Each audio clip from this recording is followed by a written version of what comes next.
Hi, everybody. It's Marsha, Casper Cook, and Krysten, Lindsay, Hager. We're going to be doing a show today at night, which is good because usually Krysten and I, if we want to talk, it's 1 in the morning.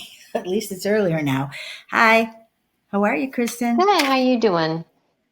I'm good. So, you have a book coming out tomorrow. Tell Yeah. us about it. Well, it is a summer romance. I went a Uh-uh. Yeah, who doesn't love summer romances? Right. Set in a beach town, a lake town, at a lake cottage. And when I started writing this one, I was well, there was a lot going on in my life. And so I really wrote this cottage because I wanted a place to mentally escape to. So I created a really cozy little cottage with Yeah. this girl. She just graduated high school. She got waitlisted to all these colleges. So she's planning to go to a community college and hoping to get off a wait list. And she is going to go with her boyfriend. She got selected for this prestigious writing program. And Cagney is her name. Her mother is a famous romance novelist, and Uh-huh. and her great grandma was a famous author too. And so she's got all this pressure on her, and she gets to this island for this great, conference, and the author who's critiquing their work tells her she's not ready and crushes her dreams. And so she ends up at her aunt's lake cottage to kind of lick her wounds, and there she meets um, she meets her aunt's friends and this bookstore owner that has a cute little bookstore in there because who doesn't like a cute little bookstore? That's right. And Actually, they're the coming back now, cute little bookstores. Yes, they are. Yes. And so the owner of the cute little bookstore has a grandson who is a college hockey player who's kind of down on his luck. And so she meets him. So it's a very sweet summer romance, will they, won't they type thing. Will they get together? Won't they get together? And I just enjoyed writing something like that to just kind of have an escape. So I'm kind of hoping that the people who are looking for an escape right now from the chaos of the world Oh, yeah. will find an escape in this cute little That's cottage like town because I sure need an escape. so I think, like I'm from Chicago, so think about, oh, a little cottage sounds so nice, and quiet, and like you Hmm. could write, you could relax, there is something to be said about that, you know. Yes, But I mean, and especially in the summertime, in the winter, not as much, but in the summer, you just want to be like in a cozy place, someplace like maybe Virgin River, how they have everybody's in, it's always like sweet. They're in a bar. I mean, things happen. They have a restaurant, but it's a special place. And right. you just need to, when you're certainly as a writer, you're supposed to have like a special place where you could feel like, you can just relax and unwind, which, as you said, Hmm. the way the world is, it's hard. So I think Yeah, people need books, yeah. just And like this. Before we get any further, well, okay, tell everybody who you are and what you do and how many, because you've written a lot of books, you've done a lot of things, and you've done a lot of shows with me. So I'll talk about me later, but first let's talk about you. I'll get there. Okay. So go ahead, tell everybody about yourself. well, I am a young adult and contemporary romance author who likes to write about the journey that the characters go on. And this is my 13th book that has just released, Summer Possibility. Great. And Great. this is a spin-off. I created a little town called Bloomington Shores. And in two of my previous books, one called Falling for a Star in the City, we meet Paige, who is from Bloomington Shores. And so was her ex-boyfriend, Walker, the pop star. And then in the next book, When Stars Collide in the City, we meet her friend Olivia, who starts dating Paige's ex-boyfriend, Walker, who's a pop star. Mhm. And she's from Bloomington Shores. And they both go back. They're living in New York City, but they both spend a lot of time in Bloomington Shores. So I thought to myself, I'm writing a lot about these characters that go from this cute little beach town to the city. And I thought, I want to just write a character that goes to the beach town for like a vacation.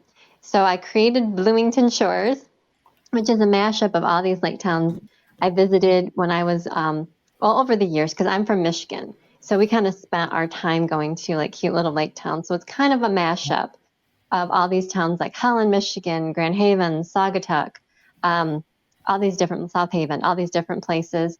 And then they go to an island where her like writing workshop is. It's technically Mackinac Island, but because I need Bloomington Shores to be near New York City so that these characters can go back and forth, I had to create my own island. So if you've ever been to Mackinac Island, you'll recognize it, but I call it Stargazer Island. But if you're from, Michigan, or you've traveled to Mackinac Island, then you'll be like, oh yeah, okay. And then like when she's in these towns and they're talking about like the candy shops and the fudge and all this stuff, and you're going to be like, okay, yeah, right, I know where she is. It's funny that you said that, because we never talked about this, but I used to go to South Haven. We went to Oh South yeah, Haven, so I know exactly what that's like. And you know what? yeah. It's really busy in the summer, Mm-hmm. you Mm-hmm. know? And Yeah. one time I went there and I thought, oh, my son and I were going there, and we thought, like, well, we'll just find a place to stay. Well, that was not really easy at No. all, at all. And what happened is, like, we went to almost every place on the whole the road. I don't know what the road was called, but every place was booked, even places we didn't want to stay. So Yeah. finally, we went to one a hotel, and like, actually it was probably like a motel hotel type, and uh, we got the last room. Okay, Mm. so we got that room, and like, so we went out for a while. So then when we came in, we walked in, and so before we got there, the woman said, "There's no rooms." I go, "No, wait, we're here already. We already got it. We're here." So I mean, because it does get busy in the Yes, and summer. that's one thing that they address too when she invites her. She's like, come now before like the tourists really start, coming in so you can still get a table in a restaurant. And but yeah, it does. And I always enjoyed it as a kid. And then, later on in life, and then, like when I got married, taking my husband there and everything after our wedding is the first time he went there. So yeah, it's just a beautiful, relaxing place. It's nice to just get away for something different. And then there are little things, and they're like, in Holland, Michigan, there's a lot of people that go blueberry picking. So I mentioned blueberries in Yeah, there. And yeah, I had to check too. I'm like, okay, because I want everything to be accurate. So I'm like, okay, well, I'm trying to remember like what months were we doing that? I think that was closer to right. July. And then I wanted to do so much. I love the 4th of July, and I wanted to do so much with that, but you can't keep on one day. Because here, I like, we'll go to different fireworks things like on different days. Like I start in June, And so I was like, I need another holiday. So I created Founder's Day for Bloomington It's Shores cute. so I could It's have a cute. little bit more 4th of July. Fun. All right, have some fun. Do you remember? I don't know if you knew that. Do you know this place called Steuben's? I've heard of it, yeah. Well, it was like a little house. And I haven't thought about that until you brought this up. But it was like a little house, and it had to be bigger. I'm just trying to go back and think that far. But it had different floors, and everybody ate together in like a dining room area. And I remember, like, bringing books there and just reading. And this was in the summer, so you kind of relaxed. So we never talked about this, you and I, but it's just bringing back all the remembering what I did then, because Hmm. people, especially young girls, they love to read all these romance books, and they do. I mean, nothing Yeah. has changed, even though I'm not 20. It doesn't matter, because I think it's still the same feeling Yes, when very you're much reading a so. book like that. Yeah. I mean, that's the thing about young adult. We've talked about this before, so I think maybe, like, the part about deciding what age group, you know, when you have to cut off and say, Hmm. oh, this might not be right, Yeah. which I know is a difficult thing. So how do you manage that? Because that is hard. Well, I think lately what I'm finding is people are more about like a certain kind of feeling, and so it's kind of like the coming of age thing more than even Yeah, like the young adult. So I'm yeah, finding that the lines are blurring. It's kind of like sometimes new adult books can be a little spicier, yeah, but there are also, what they call clean and wholesome or yeah, sweet new adult. And so I think kind of there's a line you're noticing more. There's much more of a need for like college YA, which straddles the line of um, the new adult and contemporary romance. And I think there's a lot of interest in that because a lot of these young girls are wanting to read about older experiences. And sometimes, like, you're finding too a lot of these movies, these young adult books that take off, people get very invested in these characters, and so they want to see them past high school a little bit. They want to yeah. see, okay, what are they doing after high school? What are they doing in college? So that's kind of why I'm looking at this way. I'm letting the characters naturally progress.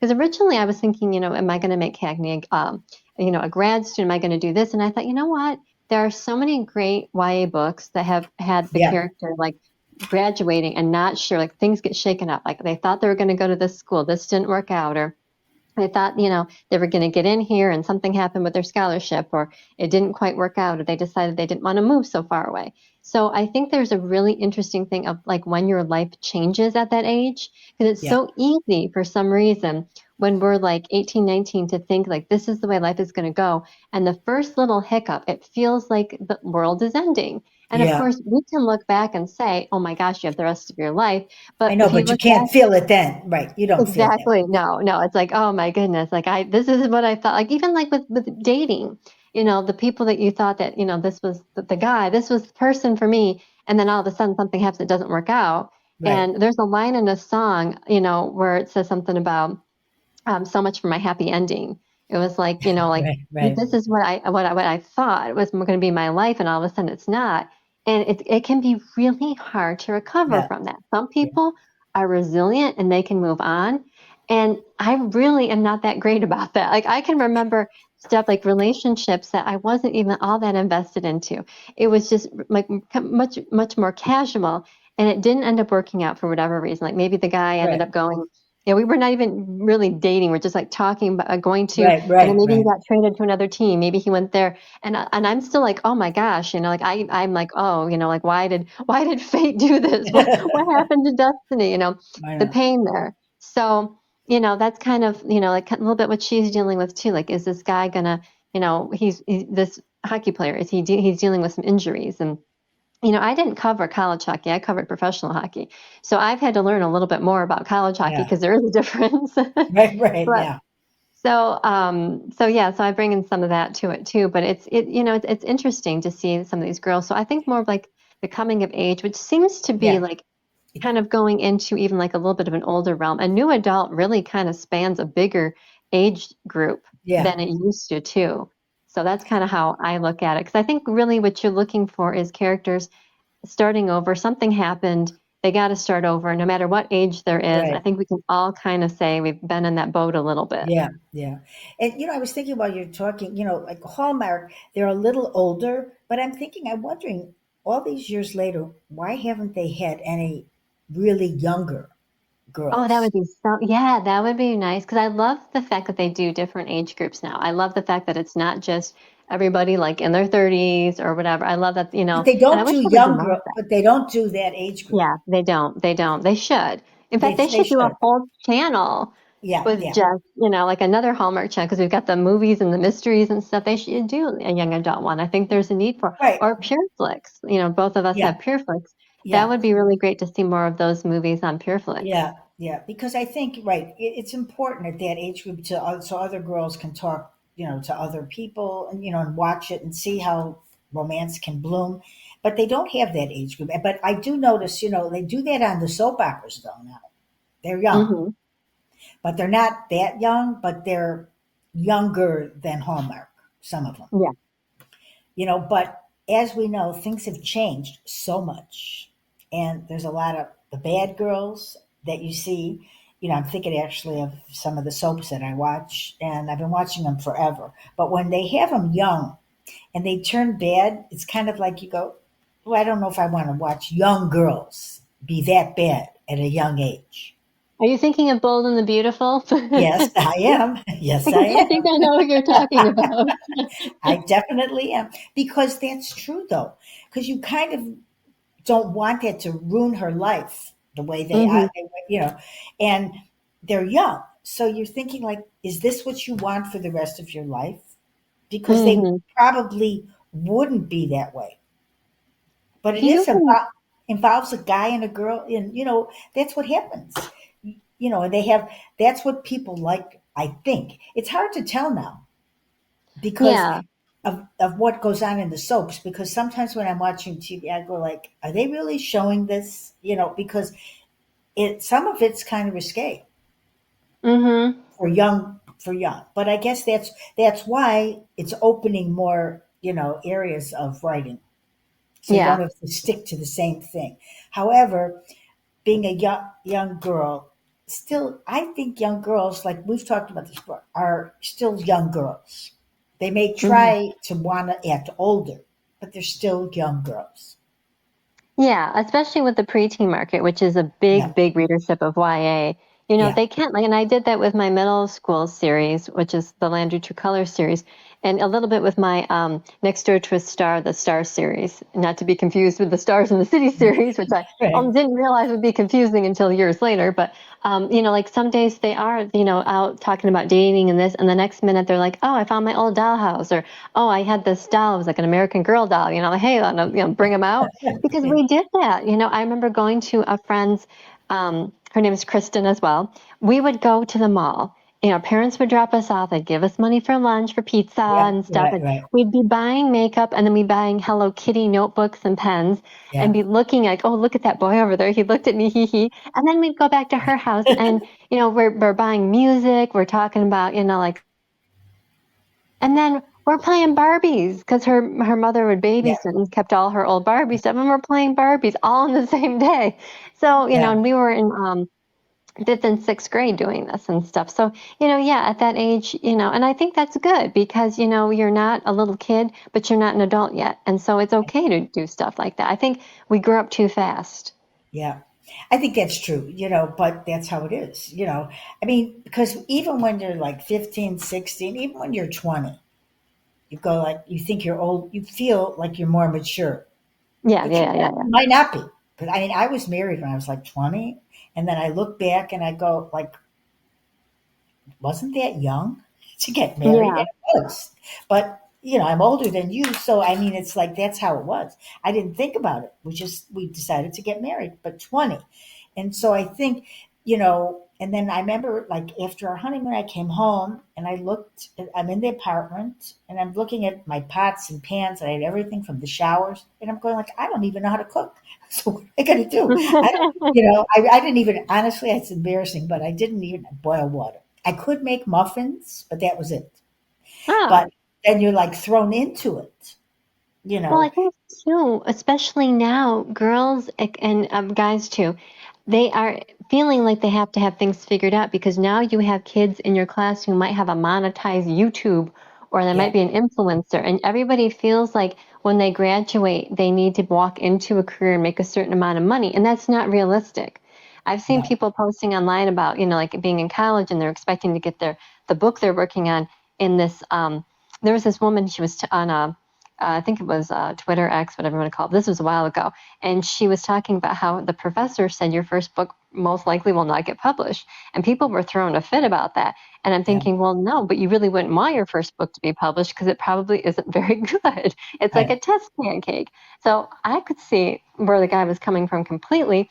But she was all like, well, you know, this is my book. It's going to go out. And, if it doesn't, and I've seen this happen too in like writing classes and conferences where people are like, if this doesn't take off and bring me a lot of money, then I'm done. I move on to the next thing. And I actually addressed that in the Summer of Possibilities oh, book about these people I've because seen this, it's not yeah, realistic. Yeah, yeah, you see it all the time with newbie writers and stuff. And it's like, that's not how it's going to happen. And I love the fact that now more and more writers who are right, like, veterans who have been in it for a long time, whether they've been like super successful or not, will say.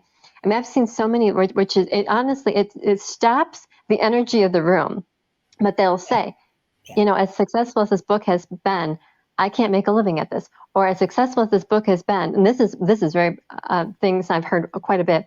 The publisher didn't want the sequel. They didn't want yeah. the next book. They didn't want to make it a series.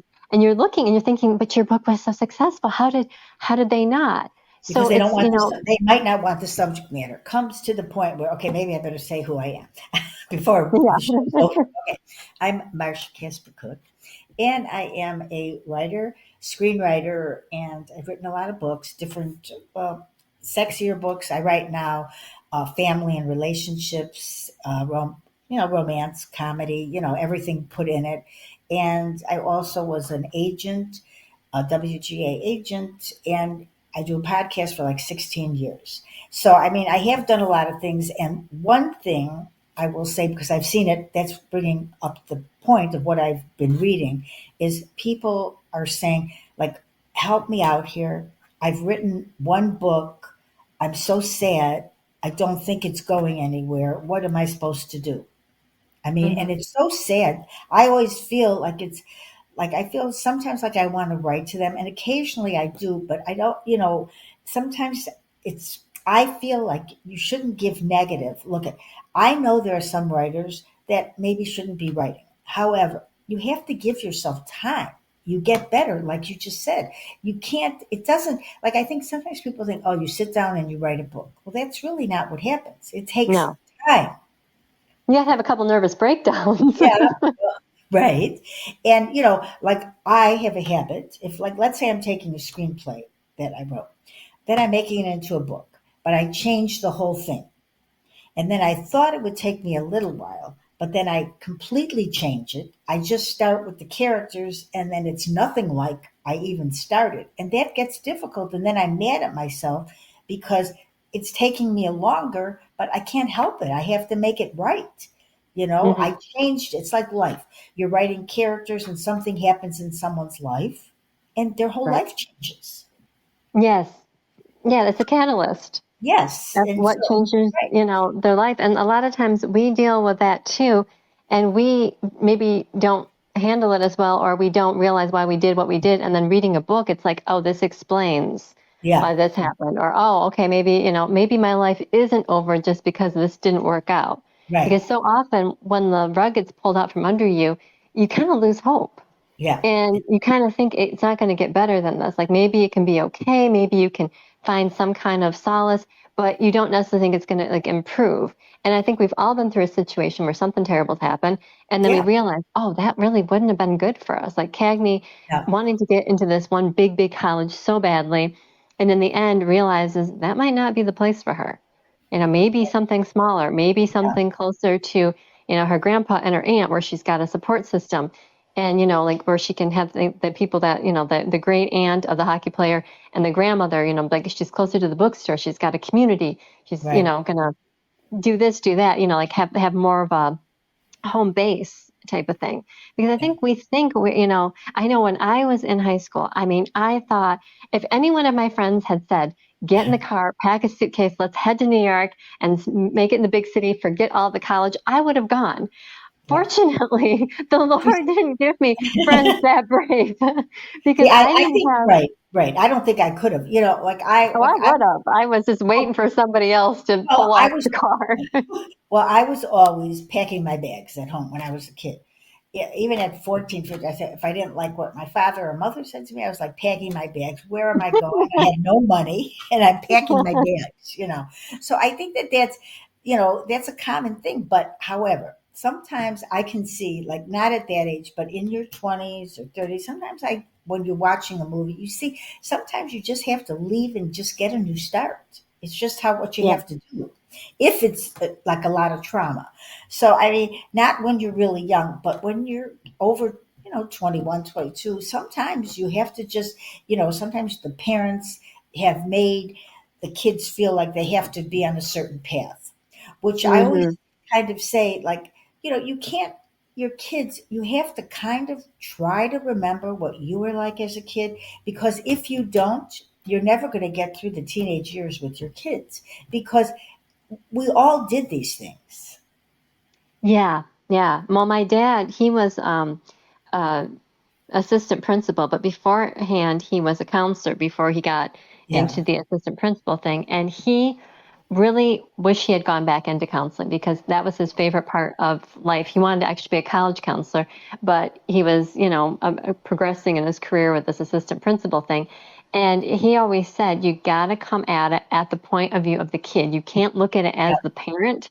You got to come at the point of view of the kid. Right. And that's kind of like, I mean, I don't have children, but when I write the books, I don't write the book as a parent or like a parental figure or auntie or anything like that. Writing it, I'm looking at, okay, what are these kids, what are they going through? What do they need? What Right. do they think that they need type of thing? Because that's why, like he would actually talk to the kids. And in fact, when he passed away, we heard from a lot of former students because one of the schools that he used to work at, the guys, the other teachers and stuff, they would get together once a month to have breakfast. And so they would run into people at these restaurants and they'd say, oh, how's, like my dad and stuff. And they'd say, oh, he passed or whatever. And so they'd pass on these messages. And there were so many people who said that their lives were turned around. They were kind of a bad seed, bad kid. But Right. my dad would like talk to them, be like, okay, why did you do this? Like, what's going on? And even like Right. former secretaries kind of came out of the woodwork, people that were like way before I was even born, that my Yeah. mom recognized names, were saying like, oh, he would take time to let them talk. And so many said, I did turn my life around. Like I was not on a good path, but because he listened to me and like talked it out with me, I realized why I was doing what I was doing or whatever it was. And so I think that's really good for kids to have something like that in their life, because so often we kind of get pigeonholed and Yeah. labeled, Yeah. and it's so easy to stay in that, Yeah. especially in high school. I remember when I was starting out, I had come from a private Catholic school, and we had been in the same kids from kindergarten through eighth grade. So we were like really Right. sheltered. There Right. were Right. like maybe 24 kids. Like there would be two classes of so our eighth grade class, I think one was like 24 kids and one was maybe like 25 or something like that. And once in a while they blended us together, in different classes. Right. Right. And so we're going to this public school, which was kind of felt like a little bit of a prep school. And, I remember like I was shocked the first day because the hallways were loud. You could have heard a pin drop in Right. my old school. And Right. it was like freaking me out. Like, I'm like, I almost turned and walked out. People were screaming in the hallways, just joking around. And I was like, what is this? Nobody was walking in two straight lines like Madeline, like, what is this? Right. It was total culture shock. Yeah. And I remember my mom said she had gone to one of the meetings about like to prepare the parents. And she said that basically on the first day, people get labeled with something. And I Yeah. remember hearing like rumors about stuff because there weren't that many people from my school. Like it kind of split up. Some went to another Catholic private high school and some went to the school I went to. So there weren't that many kids, like maybe 20 that you knew, and they were like all interdispersed. And I was one of the only people who my first class and not just my first class, but my homeroom. So the first two classes I was in, I knew nobody in there because we would all call each other and say, what's your schedule? What's your schedule? And everybody else had at least one other person that they knew. And then there was me. And I thought there was a chance in my homeroom that they might blend all of like the letters together, but they didn't. So I didn't know anybody. Yeah. And so I had to start fresh. I mean, like talk about being thrown into the deep end of the pool. Plus, my family was not from the town I grew up in. So a lot of people had older brothers and sisters or, like cousins or somebody at the school. I didn't. Yeah. And so that was pretty terrifying. That was one of like probably the scariest things that I had to do with starting over. And then on top of it, you find out that they're going to label you. And it was a little bit, I think, tricky in the beginning too. In some ways good because it was a little bit harder to say who I was before because you weren't seeing me with my old friends because like I said, I Right. didn't have a ton of classes with them. Right. It's different. And so I Right. had to make new friends. And one of my really good friends at that time, we didn't have any classes together at that point, but she was a tennis player. So she had all these tennis friends. Well, I don't play tennis and I don't have any, like I would play for fun, but I didn't really have stuff in common. So I kind of wanted to find people I had, stuff in common with and things. And so I made, a bunch of new friends over the years and stuff. And it probably was really good for me to branch out because a lot of the girls didn't. They all stayed in their regular friend groups. In fact, there was a little pushback because of the fact that I didn't, that I did kind of go out, but I kind of had no choice in the beginning because at first it's like, I'm in a classroom. I don't know anybody in here, But and well, but look how everybody else everybody did. branched out now. Look. I mean, Yeah. look at all the people that we meet now. Okay, if Yeah. you're an author or whatever, you're on, you're on Facebook, you're on TikTok, you're all over the place, and you're meeting a lot of people that you've never, really Yeah. known or never would meet. And now that's one of the things that I love doing podcasts because actually people get to talk and you really are a lot of authors are similar in a lot of ways, which our own regular friends are not like that because we understand what we're talking about. But our friends, they Yeah. have no idea because our characters, we've talked about this many times on the show, they're like our family. Mm-hmm. Especially Oh, they're especially if so you've real. done a series, Yeah. you're you know them so well. Oh, So I yeah. think Yeah. as a writer, it's really great how this evolved, especially with podcasts. Like when I started 16 years ago, there weren't many people doing podcasts. Nobody even knew what it was. But I Right. started meeting people that I never would have met. And I'm still talking to them now after all these years. So, I think, and that's the other thing, like kids, they, during COVID, they had to be home. So now when they go out, and are different. A lot of them, it was a very hard, like 2 or 3 years, because I mean, even though COVID was like I think 4 years, they were home for like a year and a half or two. I think. I think Hmm. that's about. So that's a long time as a teenager to be home Yeah. without being with your friend. I can't imagine, because we were out all the time. When I was like 7, 10, or 11, we would go to parks, we would do a lot of stuff and be with friends, but they didn't have that. So they're missing a lot. And people that met in, let's say, high school for those 4 years, that's hard. They didn't have a graduation. They missed some of that. So I think, it's going to take them time to be not just a year or two. It's going to take a lot of time for them to feel like everything is okay, and they may not say things because they Yeah. don't. When you're writing a book, we don't put COVID in there.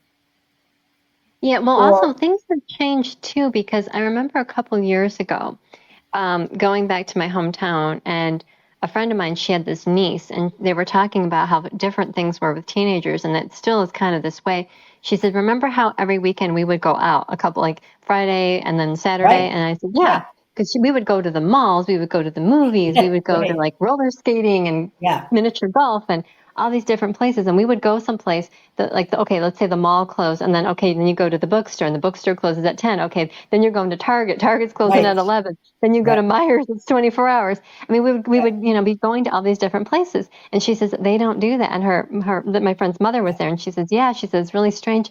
They go to each other's houses and they like yeah, watch movies and stuff. But she said it's not these big groups. Like we would go with a bunch of girls, we'd yeah. get all dressed Oh, okay, up to go, out to dinner and, right, miniature golf and stuff like that. yeah, And she's like, they're really not doing that and stuff. So no, I think it was probably easier for like the generation that went through the COVID stuff than it would have been for like you or me. I think we would have had a much harder time because I couldn't stand when I had like a Friday night where there were no plans, or if there was like right. a storm. I mean, I'd be Well, right, going because you nuts. wait for Friday nights. That was Yeah, like like a the whole football week. You go game or a Monday, basketball game. right? Once Monday came, all you cared about was Friday. Right. What are you doing Friday? You know? And then sometimes too on Thursday nights they would have like a JV basketball game or football Yeah, game you'd go yeah, to. yeah, I mean, yeah, it was all about, like, oh, yeah. where are you going? And then, and heaven forbid you got grounded and you weren't allowed to go and Oh all my, your friends got to that go. was a bad thing. I know, because then your parents could punish you. Then, because then you could go like, "Oh, you can't go out," and you go like, "What do you Oh, mean yeah. I can't go?" It's like so traumatic when you think about it. And And I but don't understand yeah, now. Okay, like they're talking about how like malls are dying. Malls were so oh fun. my God, You they were could great. eat there. And like some of the places had like, games. Like there was something that they were trying to do here with like having like kind of like a pub type thing where people would play Yeah, pool and yeah. stuff. I mean, there were games to play. You could play that air Feel hockey different. and So I think different now things. we're right. And now they're so, they don't even know what to do when they're actually out, a lot of them. So I think it's to take a little time, but summertime, they get to do what they want and things. But I don't think it's ever going to be the same as it was for Yeah. anybody, no matter Yeah. what age group, because I think we're all different. Yeah. There was Mm. somebody I was talking to who she also writes YA and stuff. And she was talking about how the last few years, especially she said, like kids who've grown up after 9/11 and stuff, like with that influence. So basically for like over 20 years now, everybody, it's different if you grew up knowing that happened versus growing up and being older when it happened, and not growing up as a small child knowing that these terrible things can happen. And like they said, a lot of times that's why young people wear hoodies, because there is a comfort aspect in wearing a hoodie. Because they were, somebody came up with something. They said, why is it's like 90 degrees out, why are all these teenagers and like college age kids and older wearing hoodies when it's so warm Yeah, out? And they said it's like a security blanket, because these are people who've grown up in more turbulent times. And I thought, yeah, oh my goodness, that makes sense, because now sometimes I wear a hoodie even when it's warm to go to a store, but that's because you and I know I don't like to touch the grocery cart. So I pull the sleeve out. That's why I wear a hoodie. Or maybe, if I have to sit someplace in public, I'm like, ew, it's gross. I wear a hoodie so I can take it off and wash it. But other Right. than that, no, I didn't. But, Well, sometimes so I it wear a kind of makes scarf. sense. Sometimes I wear a scarf longer, and then I use the scarf to open up a door or Hmm. something.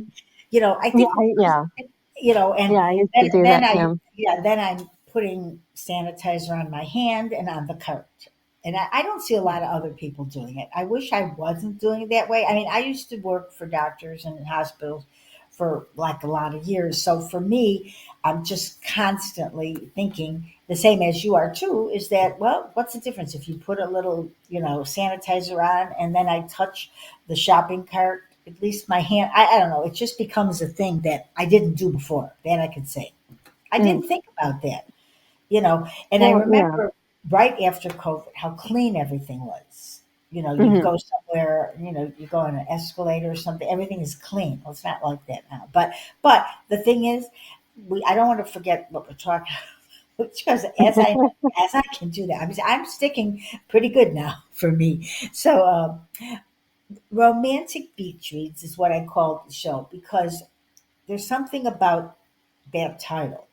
It's like Hmm. going on the beach, just relaxing, reading a book, like we started saying at the beginning, And I think that's what people, even when I think a lot more people are holding books now than on the internet. I like a Kindle or I like an audio book altogether, Yeah, But yeah. I love I an think, ebook. yeah, but I think a lot of people want to hold that book. And so Hmm. when I'm thinking of beach reads, I'm thinking myself, you're holding a book.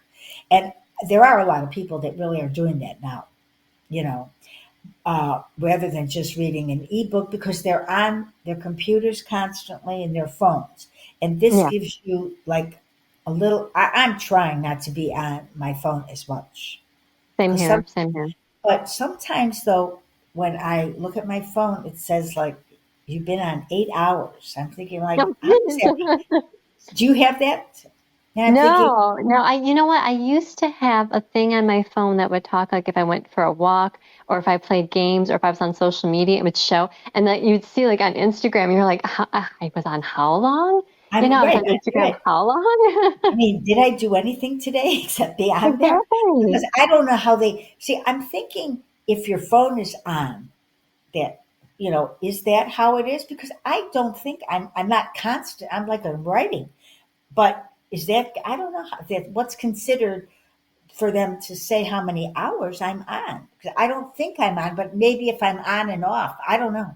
To me, it Yeah. looks. I feel like, oh my god, and then I'm thinking, I cannot be doing this. I have to be if I'm spending this much time on just marketing or doing things like that. This is not a good thing. I'm a writer, not, and so I think I'm trying not to keep my phone, sometimes I Yeah. keep it in another room or I put it in my purse or something. But even Yeah. if I put it on low, I could still hear it. And then I can't, I want to be the person that could just let the phone go without answering, but I can't. If I hear Yeah. it, I can't. If I don't hear it, it's another thing.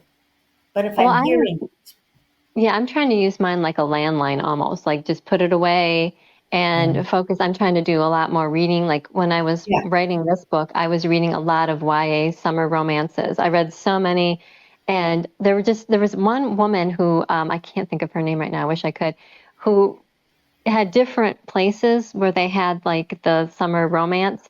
yeah, And there was one where she was talking about lobster rolls. I kept getting lobster rolls. And I've never even had a lobster roll. I don't even want a lobster roll. But for some reason, I'm drooling over this. And then she would talk about like different kinds of like milkshakes and ices and yeah, I ice know. cream and all this stuff. And I'm sitting there like, oh, I'm so hungry now reading this book. Like, oh my goodness. And then there was one book where they were dealing with a lot of the blueberry stuff, and I already Yeah, know I was going to do a little bit with blueberries there, but um, like, well, but with me, I had like like stuff with like fudge and everything because yeah, Mackinac Island and everything with the yeah, fudge, but yeah, yeah. So some of these people, when they write these, romance, these beach books and stuff like that, that's part of it. These lake towns have like the cutesy little stores, the bookstore and stuff like that, and um, just like a little bit of a community feel type thing. But my big thing was writing about her being at the cottage, and that's when she decides she's going to focus on writing mysteries. And she and her aunt do this thing where they're going to read 100 mysteries over the summer, and she's going to try to write her own. And so they're Right. either watching a mystery or reading one. And Right. I got like so into that idea of just sitting in a cozy lake cottage, with a blanket over you, drinking like a hot chocolate or a lemonade because it's summer, and just watching like these great mysteries and reading, like what could be cozier? And then meanwhile, then when you leave the house during the day, you're either at the bookstore, at the beach, or with your hot hockey player, your neighbor, or Right. the grandson. I shouldn't say neighbor because he actually didn't live there. He was just visiting grandma. Somebody's visiting, right? They're Yes, visiting. visiting grandma. Yeah. It is, But listen, I think, when you're a writer, I think we are different than other people because we're yeah. kind of, like we're almost analyzing our people and our characters. And, today I was writing and I'm doing a new book, Hello Delhi, and it was a screenplay and it did really well. People liked it, but it just, I write with a lot of characters, so it costs a lot of money. So I think a lot of my scripts, even the ones that were option, they don't get made because I have a lot of characters. I just seem to, Mm, and so, but I think you write with a lot of characters also. But yeah. we're analyzing them, and so today as I'm writing, well, I was wondering what one of my characters' life was like before, and I couldn't quite get what it was. So as I'm in a scene, in the middle of it, I'm asking a question in it, and then she answered it. She did it, Hmm. not me. Because sometimes you want to plan it where, okay, this is what she did before or he did, but it doesn't work. Yeah.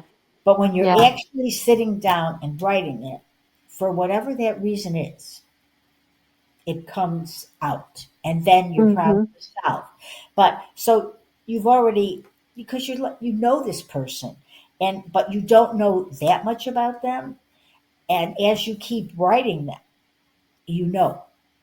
But Hmm. you don't know this at the beginning. So if people are listening to this and wondering how this happens, it takes time. And I think that's one of the things people, the more you know about your character, the easier it is to write them. But it takes time to know them. It's like a person that we meet. You don't Yeah. always know what they're like. And Yeah. so, yeah, so I think that matters. But we get to know them on all aspects of their life. But it Yeah. doesn't just come to us like that. So we are like, we're analyzing them.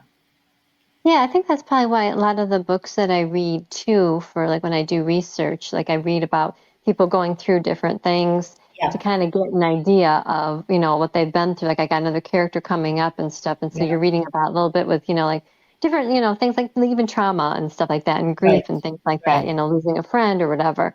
It helps make the story all that much richer because they're real people to us, and we need the readers to see that they're real people so that they care about what they go through, that you right. And care about what Cagney's yeah, making these decisions, being waitlisted, having her dreams dashed, like what's going to happen? Is she still going to try writing? And the aunt's trying to say, like, hey, just because this guy didn't like your work doesn't mean you're not a good writer. Maybe just reassess. Maybe, and that's why she tries to get her to read all these, mystery novels. She's like, hey, wait a minute, the book that you were writing, is that your favorite genre to read? No, it wasn't. Okay, well, what's your favorite thing to read? yeah, Mystery. right, Okay. Well, let's yeah, dip your toes in the water, because the aunt is a counselor, and that's a big right, thing too. She's trying to bring out the best in her, bring out her purpose, and that's a big thing about wanting a career that's not just what makes you money and the right, designer bag, but something that's fulfilling, that your right, purpose, like what's the will for your life, that kind of thing. And that's one thing too, they talk about like saying a prayer on it and stuff like that. Like, it's not just about how much money and the prestige and the fame and the status. There's more. There's more. right. Like, what is your purpose in life type of thing. Well, like, right, and like spiritually, like I'm writing, it's a romantic comedy, and it was one, and it still is one, but I needed somebody in here to make something right that wasn't. So I have my dog, Great, it's not my dog, it's Gracie, who I wrote It's Never Too Late for Love. She's in it. She's a magical part, she's a romance angel. So while I'm doing the book now, I just wasn't right. And I go like, I need help. So I added her in And now she's in it and she's talking like she did in the other book that I wrote. And it's just coming out, the things that she can get out of people, I couldn't do. So for whatever the reason is, I love her. She's not my Mhm. dog. She's my dog. But it's like magic because she is like, she's talking to the character and she's saying, I know all about you. So you don't have to tell me With a anything. touch by an angel feel, yes. Yeah, and it's like, because I guess I believe that because that's what I'm writing. And it was so much easier because this angel can do what, and even as the angel is talking, she's saying that might not be able to do this right away. You made a wish, but I'm going to get this done, but I don't know when. So just be patient. And this young girl isn't that patient, and she knows that. So that's right. I guess it is kind of like that. But sometimes you just need a source from somewhere else to get you Hmm. into what you want to do, and that's what writers do. You don't know you need these things until it Yeah. happens. Like Yeah. I didn't know this until I wrote Gracie the first time, and then I always wanted her back, but I didn't get her Hmm. in my other books.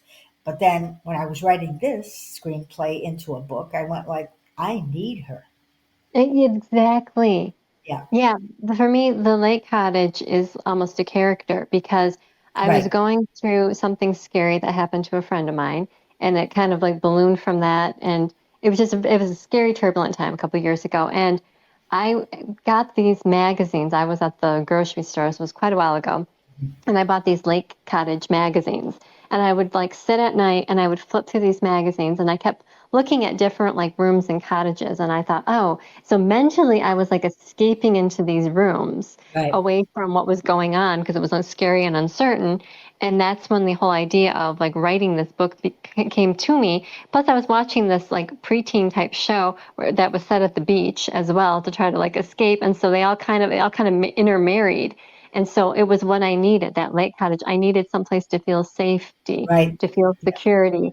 And so that's kind of how the whole book, because I said, I did a little note on Instagram and on TikTok and Facebook and stuff about I went a little lower angst with this one because a lot of people need something a little bit less drama. And so I wanted something cozy you can escape into. It's right, not scary real world problems. It's like, like, okay, yeah, there's an issue, but it's going to work out because it's romance and romance always have right, happily ever afters. So, and, you know that it's going to end up okay. Nothing truly awful is going to happen in this thing. right, right, And so, yeah, I needed that, that lake cottage. And even now I find myself sometimes like thinking about that place. And I think that's why I got the couch that I did, because the couch that I got, at first I was like, my dad would love this couch. This couch reminds me of my dad. But now that I think about it, that's also the couch I was imagining and looking at in those magazines. So it's a combination because my dad was, very much into like, like the whole lake cottage type feel type thing too. So it's kind of like, like what felt safe, what felt secure to me as right, well. right. So, And and I that, think that kind yeah, of goes into beach reads too, is you want someplace at like kind of like you can aspire to, like someplace, like, okay, mentally I'm here, I'm relaxing here. right. Which is like, in my series, the Warringtons. Well, it's in Lake Geneva and it's a part of Wisconsin. And it's now it's really grown and it has a lot more, so many things that it didn't have years ago. So I actually bought like a whiteboard and like those posters, and I thought, well, I'm going to start doing that, and I still haven't done Oh that yeah. because it's in my head. But because this movie, The Detour, with Cameron, I did her, and yeah, from Hallmark, Cameron's beret. I think when she had I, this board, the of life, she had everything that happened to her in that. It's called Detour. It's on Hallmark, but she had a whole board of everything that had happened, so it made her remember everything. mm, And sometimes, I wish I could draw, but I was going to do pictures of places, because I think sometimes you envision it, yeah. but like you're saying right now, like, but I've used now Pinterest because sometimes if you say, okay, I'd like to look at a cottage house or a beautiful house on the river or something like that, or a lake, and you could see the pictures, and sometimes you're not really looking at that house per se, but it's kind of gives you that feeling of what you want to get to because you Yeah, need yeah, that, as yeah. writers, we need those tools. It's not, and I think that's one of the things with AI, which I just heard, which was a little troubling, that people are saying that if you're using AI and you put a paragraph in, then if you put it in there and they elaborate it, and then somewhere along the line, somebody asked if you used AI, they could act like you copied it from AI, but it's your thoughts. Yeah, see, I don't use AI. It makes me nervous. I don't like it. Well, I just like I kind of just put things in there, this chat, just to see, Hmm. and it's unbelievable though. You'll say like, "Oh, I'd like just I'd like a beauty shop. Tell me a story about a beauty shop," and they do, and I'm thinking, oh my god, like say I've not used anybody else's because my work comes in my own mind. I can't Yeah. look at something, I don't use anybody else's, but I'm sure people are going to do that, but I don't, because even if I look at a sentence, I would change the sentence around. I would not use the same thing. Hmm. I don't like the way it is. And, I'm very, when it comes to dialogue, I like, even my editor, I just say, listen, you can change whatever you want in the book, but do not change my dialogue because that's how my characters talk. Hmm.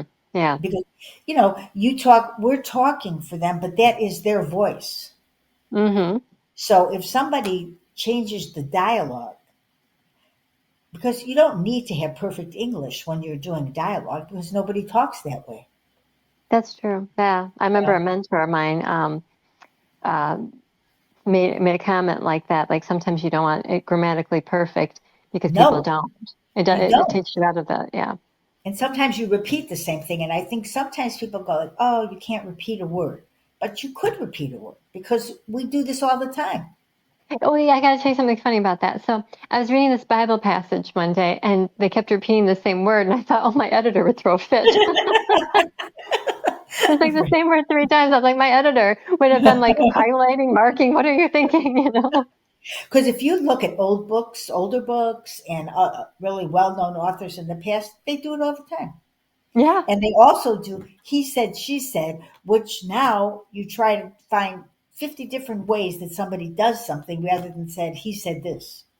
Yeah. Yeah. Now they do like the action beats and stuff. Yeah, Yeah. but because sometimes he said this, but if you look at older books, that's how they did it. Yeah. And I Not like like that now. too. I like Yeah. to know, like, especially if I put the book down for a minute or my Kindle down for a minute, and start it back up because there's so many interruptions during the day. But Oh, yeah. you think? You think? Yeah. We are Well, people, right? We have regular lives, and I have people on my show all the time, and I commend what they do. They can sit in a room for 8 hours and write. I can't do oh, that. no, I no, wish I I could. can't I either. can't. It's not happening. Yeah. Yeah. Not this lifetime. Maybe next lifetime, but not. I can't. I just. It. To me, I have to get up a little, and sometimes if you get stalled in a certain situation, you know, I think about things a lot, especially like if you're doing your hair. That's when things come to me. And for me, when I listen to an audiobook that someone else wrote, I'm listening to their audiobook, but all of a sudden something comes up to me. It's not anything about what they said, but it Yeah. makes me think, oh, I just got this now. And when you get one of those epiphanies, there's nothing better than that. And when you get to a Yes, yes, yes. when you get to a part of the book when you go like, oh, this works, it's like you're so happy. Those are the things that authors, sometimes people think it just, like we started at the beginning, it just comes to you. It does not. I have notes all over, sometimes Hmm. at night, in the middle of the night. It hasn't happened lately, but it used to, where I would think of something and then all of a sudden I'd write it down, because if you don't, you're not remembering it. That's Oh not my happening. goodness, the other night. Yes, I was laying in bed and I came up with this dialogue, okay? And I should have gotten up, but it was late. And I I thought, know. no, I gotta go. See, before I had stuff, lived on one floor. It was easier. But Right, I was like, I have to go right. downstairs. I don't have a notebook upstairs. I gotta turn the light on. No, no, no. I'm You just need gonna to all get remember. a notebook I upstairs. did. I do. I do. I need a desk upstairs, quite frankly. I really do because I was like, "Would I want to?" Because I thought, well, I could read it into my phone, but no, they say when you turn your phone, the light, your circadian, well, my circadian rhythm is ruined anyways. But I Yeah, mean, I was like, no, no, no. Then if I do that, no, I'll just try to fall asleep. Well, of course, I didn't fall back to sleep for like right, hours, but right. I lost it, and I was sitting there the next day That's with it. a You can't notebook, and I was like, that happening. nothing, nothing. Nothing. I know. And it Nothing. wasn't like I didn't remember. It was like not like I was like, didn't I talk about that? No, that doesn't. Like, why would I thought that was good? So I got nothing from it. So I should have just gotten up and respected the muse, as they say, but I didn't, and I lost it all. So Yeah. See, I wish I did. I do dream a lot, and sometimes when I get up, I'm like tired because it's like I know I'm dreaming, yeah, and I yes, know that that's they're me too. yeah, and it's that's a thing. But sometimes I did in the past. If I remember, put down two words, I'll remember it. But sometimes you don't, and then it's gone. It's never coming. Maybe it does come back, and we don't even know that it's back. Maybe Hmm. because it stays in our head. Who knows? I mean, as writers, this is what we do. And before we end the show, tell everybody where they can get your book. Is it going to be on audio too? Is it an audio? At some point, yes. Right now, we're finishing the paperback cover, so the paperback will be coming very soon. It's on ebook right now, so you can get it on Amazon because it's in Kindle Unlimited. And then when the paperback comes out, the paperback will be wherever you buy books. Okay. So it's Summer of Possibility. And like I said, it's a spin-off of my Stars in the City series, but this is set in the lake town. And so you'll see some of the characters and the places that they were from the Stars in the City books. And if you liked my Stars series, which is a little bit younger, it's got that like that lake town feel of that one too. So my 13th book, I'm so excited. Can't Should I believe 13th book. should In I fact, ask you what your next book is, or is this not happening right now? no, I'm actually Oh, working on three. I'm actually oh, working on, I've never worked on three books before, but I'm working on the second and third book that will be in the Stars in the City series. So we left off in Stars in the City with Olivia and Walker and her cousin Ivy. And Olivia actually shows up in Bloomington Shores, and so does Walker. They show right. up in this Summer Possibilities book because they're in Bloomington Shores. So the next book in the Stars in the City series will be Ivy. And there's another character that they talk about, their friend's sister, Adrian. She will be the next Bloomington Shores book, but that's a little, I wrote a little bit on that today, but that's a little ways off. And then there's going to be another book in the Stars in the City series coming. So there's three books I'm working on right now. And I know people say, oh no, just work on one and finish one. My mind doesn't work like that. So when I come up with something like today, I came up with some good scenes for this second Bloomington Shores book. I was like, nope, nope, putting that down, getting that down Right, on the right, right, right. so yeah, I'm Well, working on three. yeah, well, I want to work on more than one, and I tried that, and it doesn't really work for me. Although, because if once the characters talk to me, then I can't let them go. Yeah. Because if I add other characters, that will get in my way. So I'm trying this. So I think my book will be out eventually. No, it's going to be out by September. Better because yeah, I want to get it done, and I will because I'm working harder now to do that. I'm not doing as Mhm. many podcasts as I did before, but I will be after this. But it's the summer, and sometimes in the summer I don't do that many. But I have one next week on Tuesday with Elwyn Autumn, and we're gonna, and I think it's about well, it's I know what it's about. It's gonna be about banning books, things like that, and Tom will be with her. Other people that have been on my show, the two of them have been on a few times, and but this time it's important because they are banning books and banning kids' books. So Mhm. they, we're going to be talking about that, and then also, I have another woman that's coming on. She did a documentary on banning of books. So, as authors, none of us want this. So, I think they'll be pretty important shows to have. So, I'm doing those. And if somebody's out there that wants something, a particular subject, just let me know. And Kristen, if you come up with something, we'll do it. I'm open to all kind of stories. For over the last 16 years, I've covered a lot of things. So I like to talk about different things as well as writing. So how writing works. But I'm open to marketing, as book banning, anything you want to talk about, because I mean, we have a lot going on in this world. I'm Yeah. not a political show, but I will talk about some things that are quite important to everyone. You know, Hmm. so Well, that I still want to do that show we talked about with talking about the different versions of Little Women. yeah, I yes, think that would be fun. Because because I think everybody likes, some when, version of it, yeah. some version. And I think I don't know if guys do this, but women we watch. I don't know. I do. I watch a lot. The same Hmm. movie. Sometimes if I don't want to think, I put on a movie I've seen before. Same here, yes. I put on, the same show all the time. Yes, and I'm like I love Mad Men, so I constantly watching that. And actually, last night when I watched it, there's a part I don't remember seeing. So I'm thinking after I watch it a lot. Just some things I like, and so I think a lot of people do that. Maybe they don't want to admit it, but they do. And another thing I have to mention, it's a lot of times when people are watching movies now, if you don't understand the ending, which unfortunately happens a lot to people now, if you go, if you Google it and you can put that in, and a lot of times they tell you about the ending, which, Yes, I had to do that recently with a yes, K-drama. I was like, I'm not really sure what went on here. And I they know. explained it. Yeah, because I was just talking to someone and they said to me they didn't quite get the ending. So really, that's not the best thing. When you're done with Hmm. something, you should understand it.